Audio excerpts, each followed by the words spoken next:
Hello hi. आज हम start कर रहे हैं KCA 101 fundamental of computers and emerging technologies, जो कि AKTU MCA के फर्स्ट सेमेस्टर का फर्स्ट कोड है। और इसमें टोटल 5 यूनिट है। तो ये फर्स्ट यूनिट से हमने ये क्लास का नोट्स है, ये कोई क्लास नहीं है, ये क्लास के नोट्स का एक्सप्लेनेशन है। तो हम ये टोटल शायद 5-6 पेज का है। हम पहले एक नज़र सिलेबस को देख लेते हैं।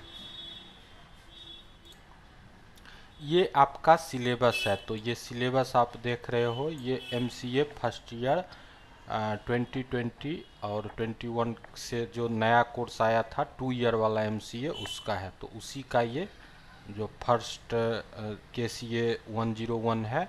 और अभी हम फर्स्ट यूनिट कर रहे हैं। तो फर्स्ट यूनिट को 4 पार्ट में बांटा गया है। Introduction to computer, components, components मतलब computer components, computer language and problem solving concept, ये 4 पार्ट में है। तो अभी जो हम लेके आए हैं इसमें ये 4 पार्ट जो है ये प्रॉपर बताया गया है। आप एक नज़र देखना, ये प्रॉपर ढंग से है और हर टॉपिक को कवर किया गया है।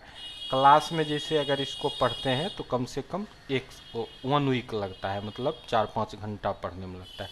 ये प्रॉपर प्रिपेयर करके नोट्स है, आपको एग्ज़ाम के पर्पज़ से या सेल्फ स्टडी के पर्पज़ से काम आ जाएगा।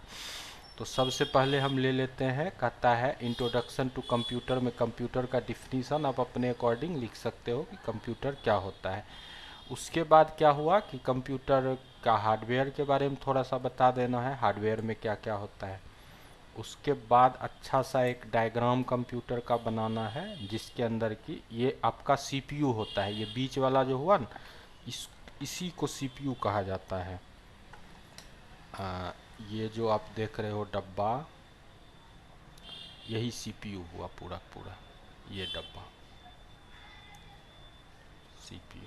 ठीक है, तो ये हो गया। तो CPU का अंदर में जो जो पार्ट है, तो जैसे ये एक्यूमुलेटर, इसको रजिस्टर कहा जाता है। लेकिन अब उतना डीप में जो है वो कंप्यूटर आर्किटेक्चर कोर्स में है, अभी इतना डीप में नहीं है, थोड़ा सा है बस, जितना है उसी के अकॉर्डिंग है। तो ये हो गया। NIC का मतलब नेटवर्क इंटरफेस कार्ड होता है, जो आपको इंटरनेट चलाने में हेल्प करता है। ये हो गया।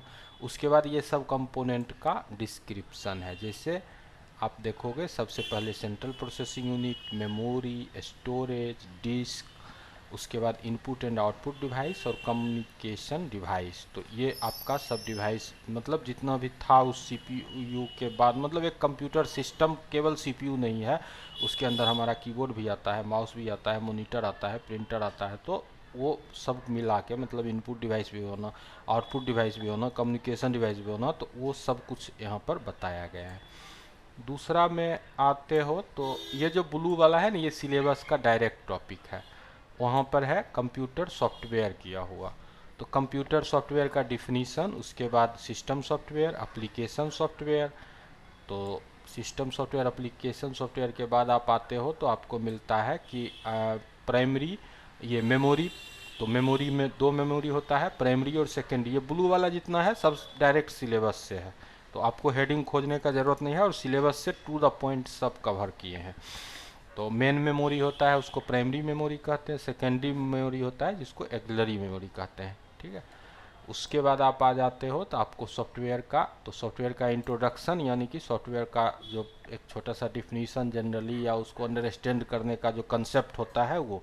उसके बाद आपका आ जाता है टाइप। तो टाइप में सॉफ्टवेयर 2 टाइप का होता है, system software and application software. तो उसका ये डिफिनीसन अच्छा से आना चाहिए, और उसका वर्किंग मैकेनिज्म कि सिस्टम सॉफ्टवेयर क्या करता है और एप्लीकेशन सॉफ्टवेयर क्या करता है। उसके बाद आपका आता है कंप्यूटर लैंग्वेज। तो कंप्यूटर लैंग्वेज में जो टॉपिक सिलेबस में दिया हुआ है वो है introduction, concept of compiler, interpreter and assembler. तो सबसे पहले हम कंप्यूटर लैंग्वेज का मतलब प्रोग्रामिंग लैंग्वेज होता है, जिसमें कि आपका C++, जावा, पाइथन, PHP वगैरह आता है। और हाँ, ये जो है 101, ये तो इसका हम पूरा सेट तैयार किए हैं।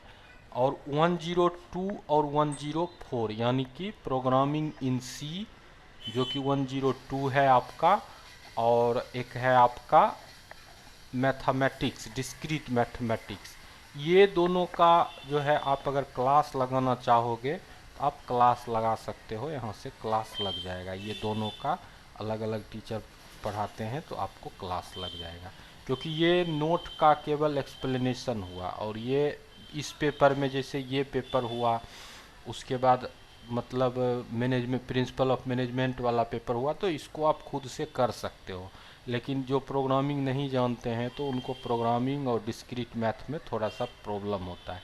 तो अगर ज़रूरत पड़े तो आप क्लास के लिए डिस्क्रिप्शन में सब इन्फॉर्मेशन रहता है, वहाँ से लेके आप क्लास के लिए कर सकते हो, कॉल कर सकते हो, व्हाट्सअप कर सकते हो। उसके बाद आपका आ जाता है, तो कहता है कि इसको 3 कैटेगरी में बांटा हुआ है, लोअर लेवल, मिडिल लेवल और हायर लेवल। तो लोअर लेवल लैंग्वेज, उसके बाद मिडिल लेवल लैंग्वेज और higher level language, high level language. तो ये सब लैंग्वेज हो गया। लैंग्वेज में इसी में असेंबलर बोला था तो असेंबलर है। उसके बाद आपका आ जाता है कंपाइलर। तो कंपाइलर का यहाँ पर ज़्यादा डिटेल नहीं करना है, कंपाइलर का केवल डिफिनीशन आपको बताना है। उसके बाद आपका आ जाता है इंटरप्रेटर। तो इंटरप्रेटर हो गया, इंटरप्रेट जो करता है प्रोग्राम को। उसके बाद असेंबलर, तो डिफिनीशन है और ब्लॉक डायग्राम है, वो आपको प्रिपेयर करना है। आगे आ जाओगे तो आपका जो सिलेबस के अकॉर्डिंग ही, जो ब्लू वाला है वो सिलेबस के अकॉर्डिंग ही है। तो इसमें क्या आ गया कि प्रॉब्लम सॉल्विंग कंसेप्ट। तो प्रॉब्लम सॉल्विंग कंसेप्ट में क्या होता है कि प्रॉब्लम, जैसे आप प्रोग्रामिंग जो करते हो, जब सी स्टार्ट करोगे तो सी में भी प्रॉब्लम सॉल्विंग करके ही तो है। तो पहले प्रॉब्लम सॉल्विंग होता है, मतलब प्रॉब्लम सॉल्विंग मतलब जनरल प्रॉब्लम का फार्मूलेशन करना, फार्मूलेट करना, उसके बाद ना प्रोग्राम करते हो। तो प्रॉब्लम सॉल्विंग का कंसेप्ट है, इसको आप अच्छा से देख लोगे। उसके बाद इसका जैसे कुछ स्टेप है, जैसे develop algorithm and flow chart, write the program in computer language example से सी प्रोग्रामिंग लैंग्वेज इंटर। तो ये सब कुछ प्रोग्रामिंग करने के लिए जो जो चीज़ चाहिए होता है वो बताया गया है।